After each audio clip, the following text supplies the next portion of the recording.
وہ مائیں جن کو اولاد نہیں ہو رہی، ڈاکٹر تعویذ حکیم سب سفر کر کے تھک چکے ہیں لیکن دل ابھی بھی خالی۔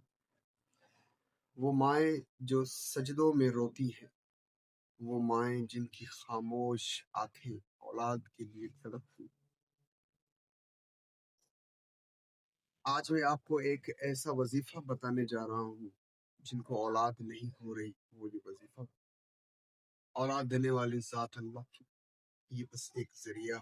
اللہ قرآن میں فرماتا ہے وہ اللہ جسے چاہے بیٹا دیتا ہے، وہ اللہ جسے چاہے بیٹیاں دیتا ہے۔ آج میں آپ کو قرآن کا ایک مجرب وظیفہ بتا رہا ہوں، اور وہ وظیفہ کرنے کا کیا طریقہ کار ہے۔ اگر آپ نماز پڑھتے ہیں تو آپ فجر یا عشاء کی نماز کے بعد وہ وظیفہ کریں۔ اگر آپ نماز نہیں پڑھتے تو اللہ آپ کو توفیق دے گا نماز پڑھنے کی۔ آپ وضو کریں، اول آخر 11 دفعہ درود ابراہیم پڑھیں، اس کے بعد آپ یہ دعا پڑھیں جو ایک پیغمبر نے پڑھی تھی اور اللہ نے اس سے اولاد عطا کی۔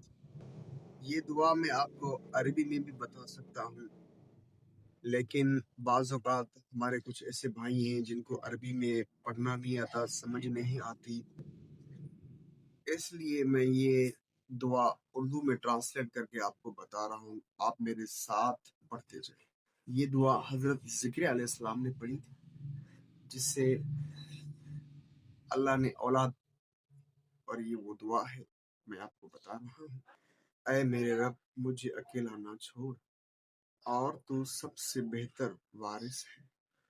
یہ وہ دعا ہے جو حضرت ذکر علیہ السلام نے پڑھی تھی، اور اس کے بعد جو ہم وظیفہ بتانے جا رہے ہیں، ہمارے بہت ایسے بھائی ہیں جو رات کو نیند نہیں کرتے، ذہنی پریشانی میں رہتے ہیں، ٹینشن میں رہتے ہیں، رات گزر جاتی ہے، اس کے لیے وظیفہ اور اس کے لیے حل اور وہ وجوہات جو انہیں پریشان کرتے